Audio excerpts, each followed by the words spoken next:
The only person that can stop Novak Djokovic in this tournament is Novak Djokovic. Ace! The bar! She's in back-to-back Wimbledon finals! I would love to see Novak Djokovic take home his 24th Grand Slam title this year at Wimbledon. Kicking off on the men's side, Novak Djokovic will have as many Grand Slams as there are hours in the day. Another big win for Novak Djokovic in the men's singles. The Wimbledon final. He's not lost on the court from 2013, but he is going to lose in 2023. I've got Carlos Alcaraz to win in 4 sets. Number 8, number 24, and 5 straight Wimbledon titles. Djokovic's dreams of a calendar slam are going to be shattered again. And it's the little Spaniard that's going to do it. Carlitos Alcaraz will win Wimbledon.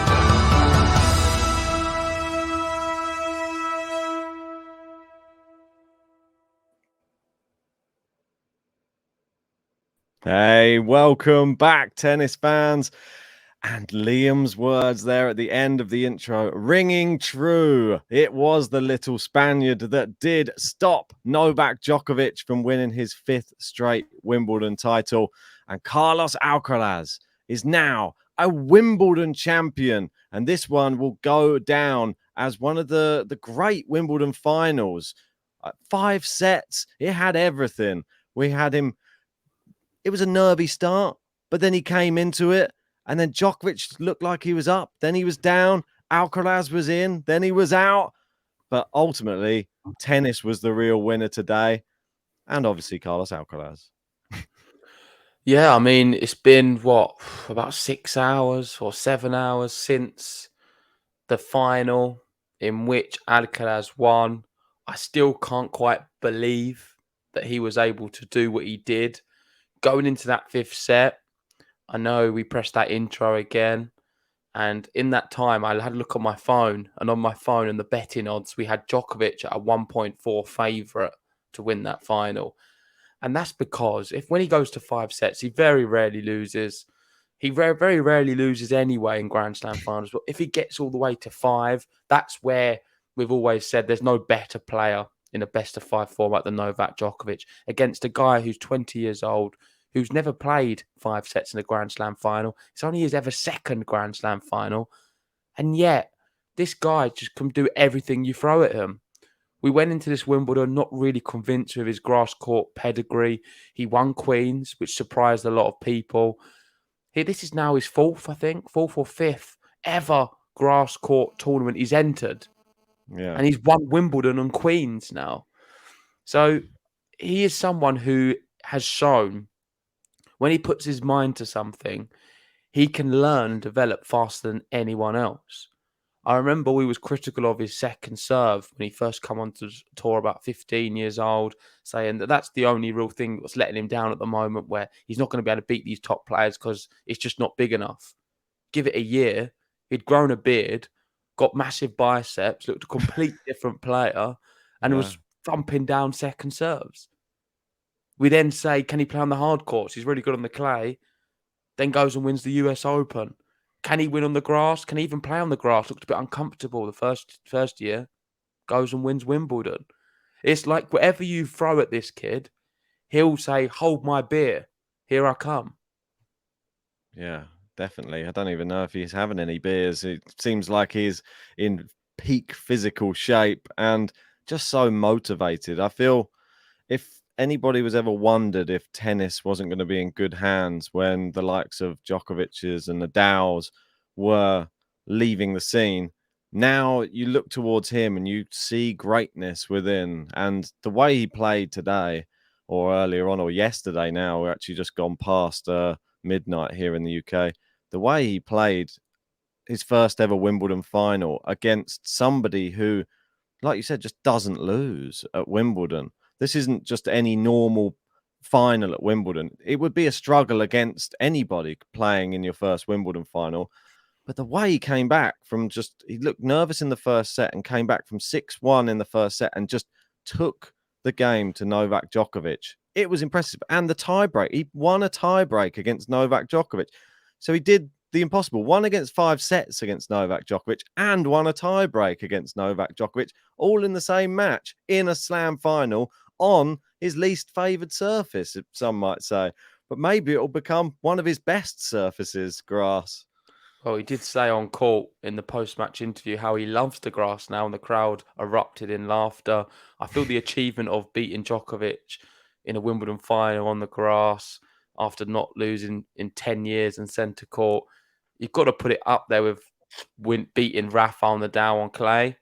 I think that probably just about pips it, but still, it's if it's not that one, it's the second best thing you can do, really. It's so difficult.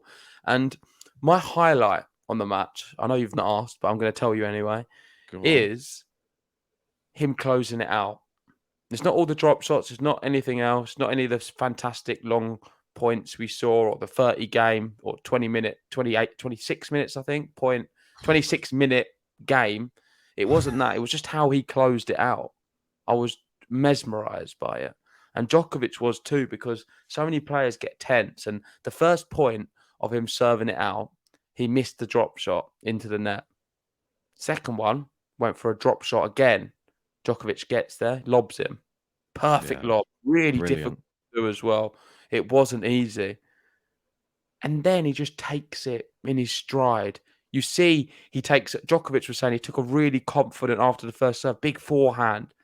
Like he was finding all the first serves as well. How many times do you see a player serving out a match or a title and they just can't find a first serve? You see, you see it all the time. Look at Ons Jabeur the other day. She couldn't play tennis. She struggled. She was nowhere near the level she can play. Look at most players. Zverev in his first Grand Slam final. Dominic Thiem. Nervy. Tsitsipas. Medvedev at times. All of these players, when they come into a Grand Slam final, they struggle. Alcaraz, first serve after first serve after first serve. Lobs, drop shots. And that, for me, highlights what he's going to be. This guy's not a flash in the pan. He's won his second slam now, and he's going to keep going and winning loads. And it is super scary. I know you said at the start of the video, tennis is in good hands. I'm not sure if it is. Because what we've got is a 20-year-old competing with a 36-year-old, and that's the best matchup we can get right now. So is tennis in good hands? Because when Djokovic retires, surely, I know we all say he's going to play forever, and it seems like he can the way he moves, but he's not going to, is he? No. So we're going to be left with Alcaraz versus who? Who's going to stop him? Someone has to step up, don't they? And this is the problem. The problem that we have, that is the one thing that I sort of said before we started the podcast, which I thought is a bit crazy, that we're looking at a rivalry, and the rivalry is a 20-year-old versus a 36-year-old, not two young players or two middle-aged players like 25. This is a massive age gap. And even in his post-match speech, he said, I've really admired him, and I've been watching him from when I was really little, and obviously when I was born, I think he said. Yeah, yeah, I don't think he meant that. It was like when I was born, Djokovic was winning titles. That's what I mean. Djokovic was laughing though. I think it was a good vibe afterwards. I didn't. It was very charismatic because Alcaraz, his English isn't amazing, but you could just sense how genuine of a man he is. Like he come across so well. As much as what he was saying maybe didn't necessarily make all that much sense at times, you could tell what he was trying to say. And I found it very endearing and warm. And I love Djokovic's reaction and how he was speaking about Alcaraz too.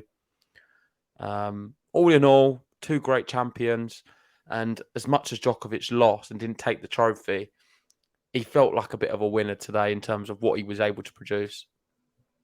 Yeah, I mean, it felt like, I wouldn't even say it's a changing of the guard, but it does at least give the neutral tennis fans a little bit of hope, because a lot of people are out there was just assuming, look, it's going to be the Djokovic.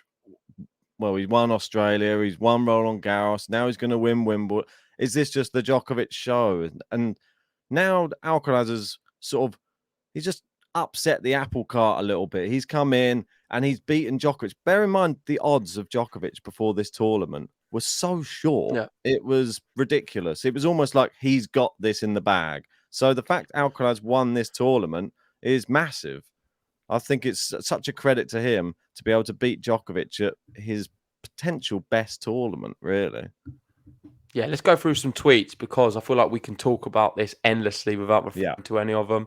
We'll start with Carlos Alcaraz, the main man, the guy who won.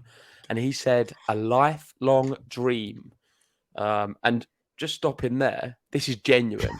I've seen videos of him when he was 12 years old. I've seen him many times in interviews, always speak about Wimbledon. Even when he's at another slam, he'll always talk about Wimbledon at times.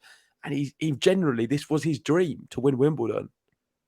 Federer is the guy he looked up to more than any. I know he couldn't say too much about that today with Djokovic standing there. And of course, he looked up to Djokovic too. But Federer was his main man over Nadal, over everyone. And we saw when he was growing up, you've got to remember the years, that was when Federer was winning an awful lot. Yeah. So you can understand why it is a dream of his. He said, you always have to believe. I'm only 20 years old. Everything is happening too fast. But I'm very proud of how we work every day. Thank you, everyone, for your support from the bottom of my heart. And I want to highlight, really, the bit where he says everything's moving very fast. Because we've talked about how good he is and what he's able to do and that he's world number one now. But I think it's moving too fast in terms of I wasn't really expecting him to win Wimbledon this year. No. I generally wasn't. Like, and you know how much I will at times not pick Djokovic if I could see any kind of inkling that someone else could win, but there just wasn't one. At Roland Garros, there was more so because he come into that with a little bit more pedigree on the clay courts, and I felt Djokovic maybe it's not his best surface out of all of them, and he was maybe a bit more vulnerable, and it didn't turn out right well for him. But here at Wimbledon, I didn't really fancy him, and he's proved me wrong. He's proved he just learns so quickly. Everything is happening so fast. Like, this guy can put his mind to anything. I wouldn't be surprised if we see him on the indoor hard courts giving Medvedev Zverev a run for their money as well now. He can do it all. He literally And can do it all.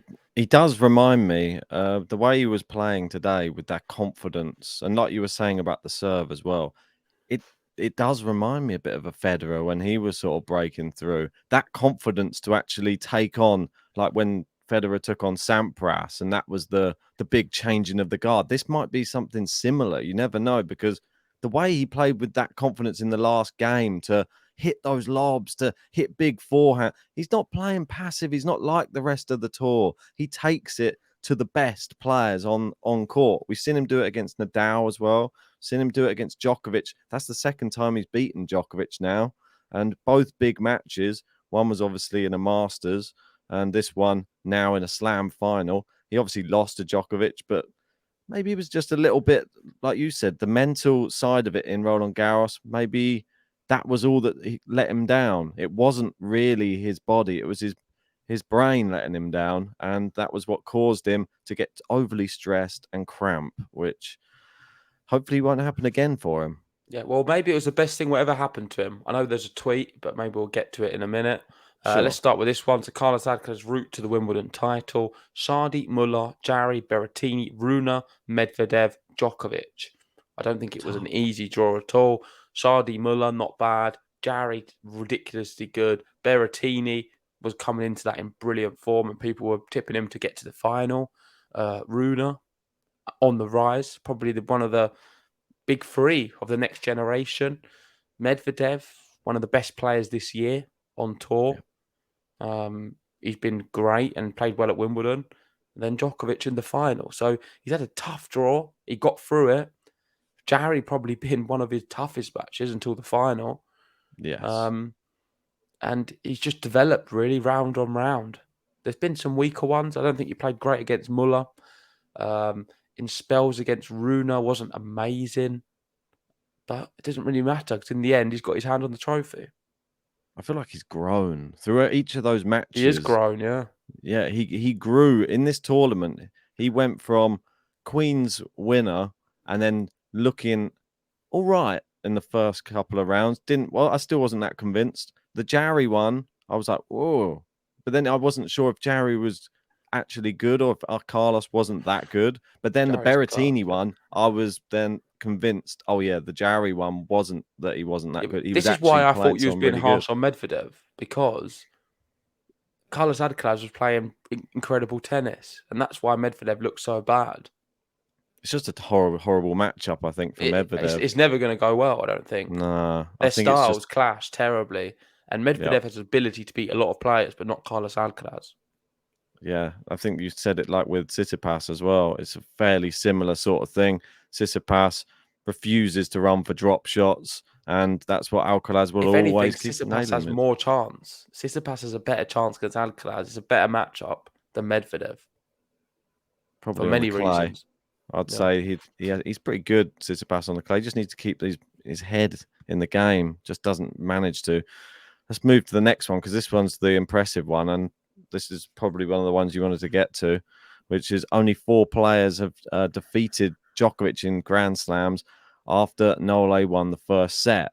And look at that win-loss differential: 297 wins, 6 losses. I mean, that's outrageous. What sort of stat is that? I mean, No, this is one of the best stats, really, for Djokovic. That's what I'm saying. If he wins the first set, pretty much done and dusted. The Meltzer Yeah. one's a complete freak. Yeah. Then we had Nadal at Roland Garros in a final. Wawrinka, Australian Open, Roland Garros, and the US Open. I know. Wawrinka, that's magic. That's a really good number for Wawrinka to be able to do that 3 times. And Alcaraz now. Federer's never done it. Well, exactly. Yeah. He's It done says what Federer was never able to do. says Rafa, Stan, and Carlos all won those slams. So just goes to show, doesn't it?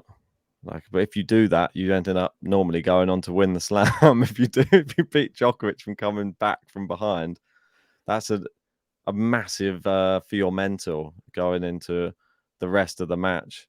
And today he proved it. I think that the tie break was key. Yeah. That the fact he beat Djokovic and broke that record that he had for tie breaks this year in slams, massive. You said it. Well, it would have been a different match altogether, 2 sets down, and he had to save set points. Was it 2 set points or 1 set point in that first set? He definitely had to save some set points against Djokovic. I think it's 2. When was that, in this first set? In the first second set, yeah. The first No, set sorry, was second set. Second set in the tiebreak. It Yeah, was saved 1. 2. Oh, 1 Was it set point. Yeah, 1 set point. Yeah. So he just saved the 1 and then managed to take his first set point. Yeah.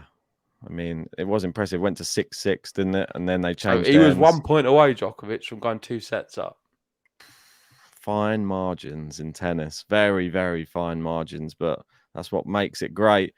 And he hit the ground running after that. As soon as he got that one, he grabbed the next set super fast with a 6-1, and then forced Djokovic to have to up the level in the fourth, which we sort of knew that he would. There was going to always be a bit of pushback. He wasn't just going to go down without a fight, Novak, not at Wimbledon. So on to the next. This one, it's a good one about titles here. Yeah, so this is what he's won so far now. Wimbledon, US Open, Madrid, Indian Wells, Madrid, Miami. Is there any more go down? No, that's it. Just Not a yet. picture. Sure, there'll be more. But yeah, 20, go up. If you go up a sec, at 20 years old, you can see what he's been able to win now. So that's what, 6 massive titles, 2 slams and 4 masters. He's on trajectory to do. Yeah, he's got a few, but he's on trajectory to do what the big 3 have been doing. Yeah, it is quite scary now because there isn't really a big 3, and if Djokovic retires, there's no Nadal. Does he just go on and win the majority of everything? That's what I think people are worried about. And Sinner can push him, but I'm not sure if he can in the slam. Although he beat him here last year at Wimbledon. Yeah, Sinner's got a lot of ability, but we've just not seen enough of it in big moments yet. Yeah, maybe he'll step up once Djokovic goes. Who knows? This next one from Opta Ace, it says the number 2, Carlos Alcaraz, is the second to defeat Djokovic in 5 sets Grand Slam final after Murray at the US Open 2012. Yeah, I remember that one very, very well. Andy Murray's first ever Grand Slam victory. I stayed up super late. It was about 5:30 in the morning. And that was the one. No, Djokovic fans get a little bit wound up about it because Murray went for like I think it was a long toilet break or something just before the fifth set, and then came. He said he literally just went there to look in the mirror. He just said, and this needed to just psych himself up, and he came back and he won that fifth. So he didn't need a toilet break today, Alcaraz. He just went through it all. Just was incredible performance. Yeah, I mean, it doesn't happen often that he loses in 5, but No, yeah, a special player he played. definitely. This next one, I'll let you Here we read it go. out. Yeah, this is the one I wanted to get to. I've got a lot to say about this, and I've been waiting for you to get to it. So this is Carlos is really a tribrid of the big three in many ways. He's packaged all the best parts of the big three's game into his arsenal in a unique combination. That's why he's generational. He's forcing juniors to develop an all-court style at a young age. What a breath of fresh air it is. And Novak Djokovic said pretty much the exact same thing in his post-match interview. I don't know if we've got a tweet, but if not, I can try and remember some of it. I think it was a US Open one. I'm just trying to find it without. Oh, the US Open one. Was it this one? Yeah, Going down. I think so. Here we go. So I haven't played a player like him ever. To be honest, Roger and Rafa have their own obvious strengths and weaknesses. Carlos is a very complete player. So this is not the full quote. He did go on to say that what he has is aspects of all of their game. Yes. And you know exactly what he's talking about. You've got the flexibility of Novak Djokovic, the movement around the court. You've got the fight, hunger, and desire from Rafael Nadal, that never give up attitude. And then you've got the aggression of Roger Federer. You put that all together, and the touch, you could say maybe a bit of Roger. All of them have got obviously a good feel for the ball. I think that just comes with the territory of being a top player. But you put all of them aspects together and you build a Carlos Alcaraz. It's like in a test lab. He is the product of a bit of all of them. And unfortunately for everyone else, that's the worst possible scenario. Because if you're getting a tribrid of all three of them, you're screwed, aren't you? And he's going to be the guy to get maybe 30 Grand Slams. Yeah, I think the scariest thing is it's not just his ability, and like you said, he's got the desire of Rafa, he's got like the flexibility of Djokovic. That I feel it's the clutch. Of Federer. Yeah, I feel like it's the clutch moments that he can really just like he hones his like game. It is amazing, like you said, serving out for a Grand Slam.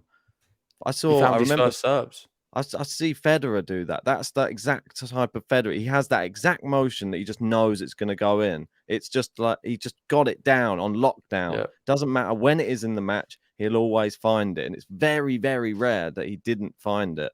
And I was so impressed by how he held his nerve today. Many other players. He played brave. He played so brave in big moments, brave. like Federer did. And I can't believe we're witnessing a player like this at 20 with the US Open coming up where he's defending his title. And a lot of people, it was hard to look past Djokovic as being player of the year. But if Alcaraz retains his title at US Open, he's got to be in for a real good shot of it. It'll be between the two of them because at the end of the day, they're the two best players. Medvedev's had a fantastic year, probably one of his best years. But yet, he's most likely going to go through it without winning a slam unless he can get the US Open. Yeah. And Alcaraz maintains his world number one status as well. Yeah. That's another big thing. It's just an incredible year, to be honest. I mean, the Roland Garros one, I know I said it on the previous podcast. I think I'll stick by it as well. I think he needed that. I still think that was a very good building block for him to. Well, we have a tweet for that, Ben. So let's get on that one because we can speak about that directly. Because I think it is. I don't know if you've got it. Tennis letter. No, I think it's from Gil Gross. Don't seem to have a Gil Gross one. Let me have a quick look. No worries. We'll get that up now. I'll read it out for you. So there is no way Alcaraz could have done what he did today if he didn't suffer that failure in the Roland Garros semi-final. He is the player he is because he loves improving and he learns ridiculously fast. So this is some of the things I was saying earlier about how quick he learns. But generally, it's true. That loss at Roland Garros, the way he lost with the tension and the pressure and the stress was one of the best things to happen for him, because then he had a chance a month later or so to play a Wimbledon final against the same opponent and put them things right. And how did he put it right? He prepared mentally with his psychologist. He spoke about that the day before. He had a game plan and tactics he wanted to adopt against Novak Djokovic. And clearly, physically, he's done enough conditioning, strength-wise, to be able to go the distance, because we got to that fifth set and there wasn't really one moment I felt that he's looking really tired and fatigued. He was running everything down. If he had to go play a sixth set, he probably could have. He looked very fit, and nobody ever does that against Djokovic, apart from what we've seen with Alcaraz today.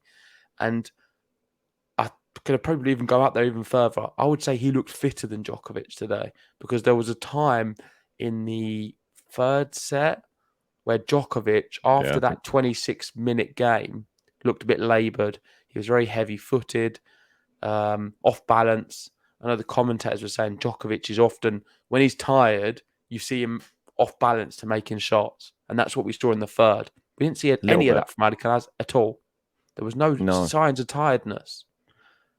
I think that match from Roland Garros as well, especially, I think the way he felt in that moment on court in Roland Garros, where he sort of looked helpless, didn't he, Alcaraz? And you could see how much devastated he was that he couldn't do what his body wouldn't allow him to play tennis when he knew he had the ability. And I feel like he felt like he let himself down. He let a load of people down.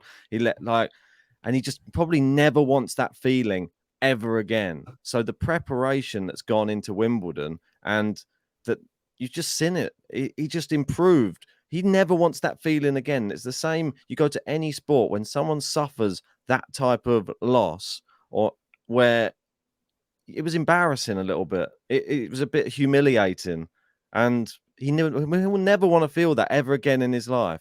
If he does, then he'll build on it that again. But still, I think he's learned so much, and he's come on. Like, what was that, a month ago? I know, yeah. It's very quick. I don't think any player's ever done what he's done so quickly. No. Like, you see, do you know that could have crushed a lot of players as well after Roland Garros? There would have been some who would never be the same, or they would be, but it would take them a few years to get back to a situation like that. Instantly, a month. I guess it does help when you've got the natural ability, which he does. I mean, he pulls drop shots from anywhere. He could probably do it from the back seat of the Wimbledon centre court. Pull a drop shot. It's something special. But yeah, let's keep going through them. I think we've got a few left. So this is Alcaraz speaking about his dad. He said, "I started playing tennis thanks to my dad. Watching this kid make history, lifting the trophy at Wimbledon, it's something incredible. Giving them a big hug is something I'll never forget. I hope to have a photo of that moment because I'll keep it forever." And I'm sure there is a photo, because he went straight up to the box. Yeah. Was very emotional with his mum and dad and his brother there too as well. I think he had loads of uncles. It was a very packed family affair. Not surprised. In the interview with Claire Baldwin afterwards, he was like, "I'm so excited to go home to Spain and just have lunch with them all in his home."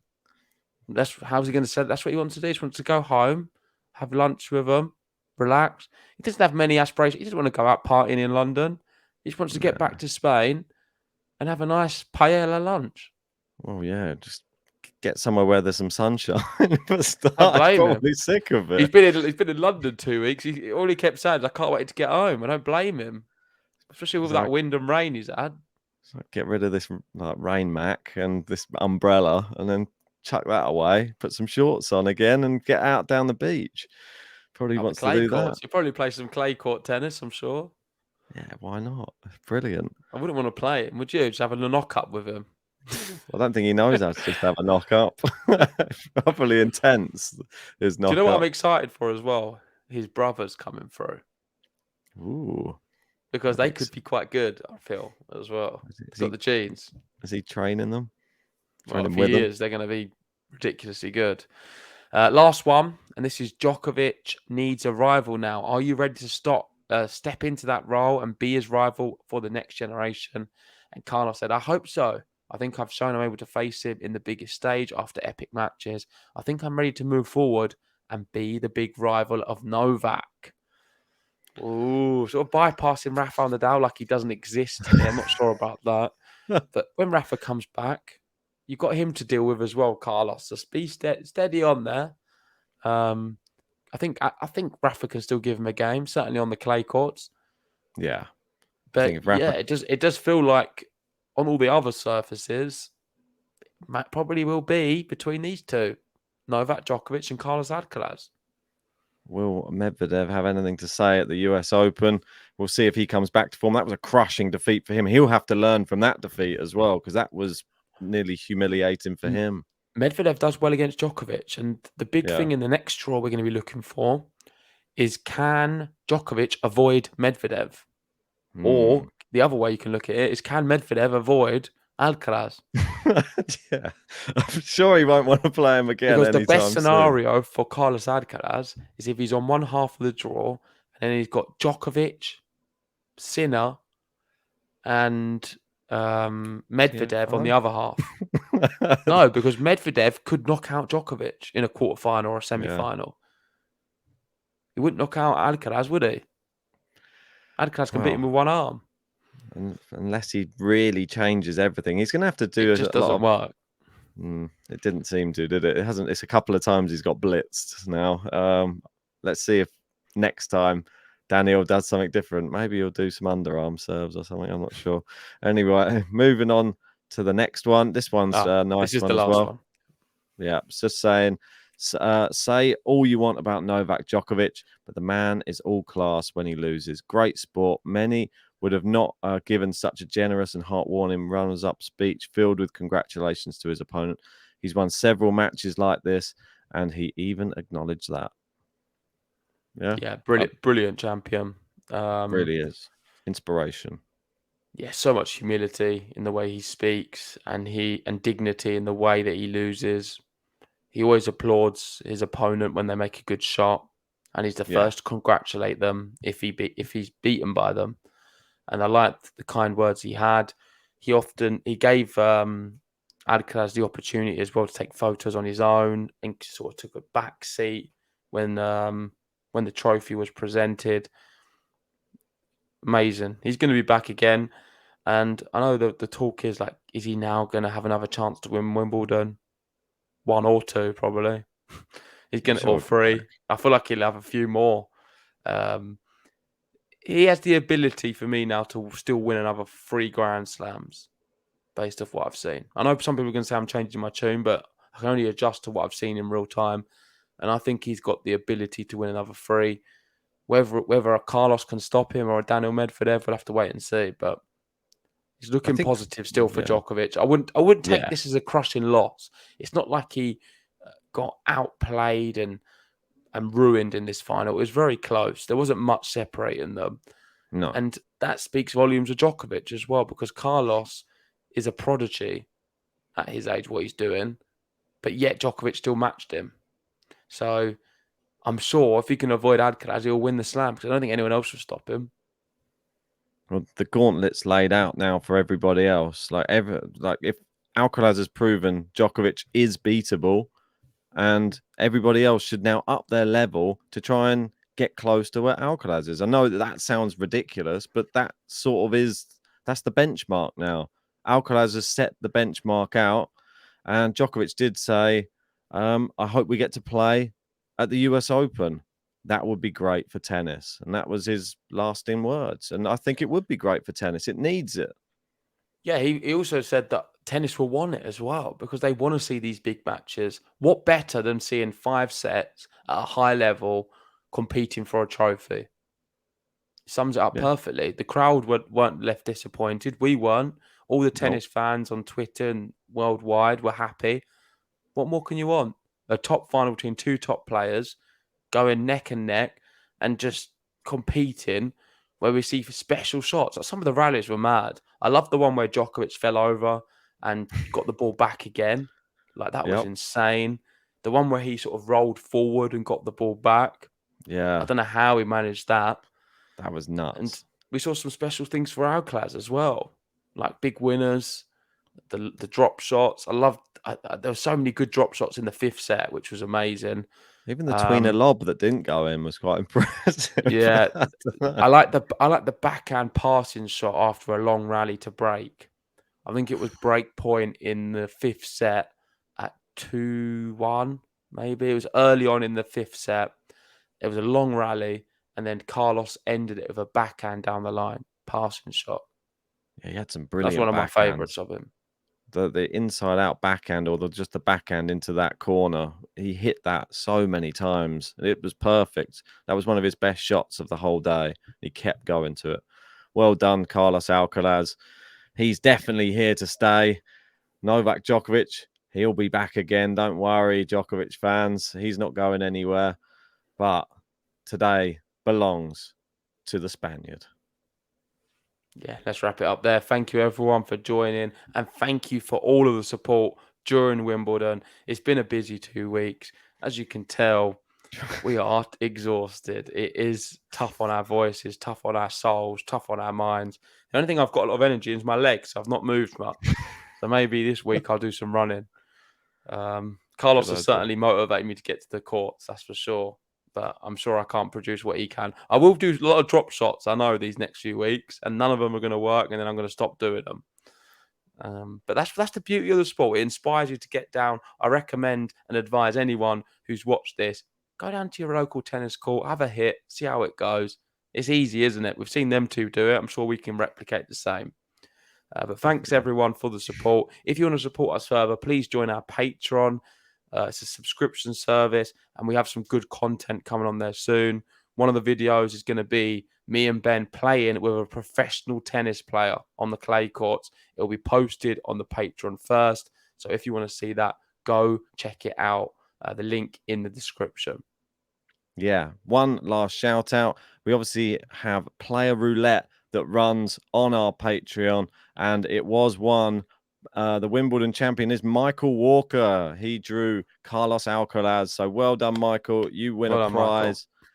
Contact us on Patreon, and we will get that one sent out to you. Thank you, everyone. Vamos, Carlitos. Very happy for him. First Wimbledon, first of many. Thanks, everyone, and we'll see you soon. Like and subscribe. Adios. Ciao, ciao.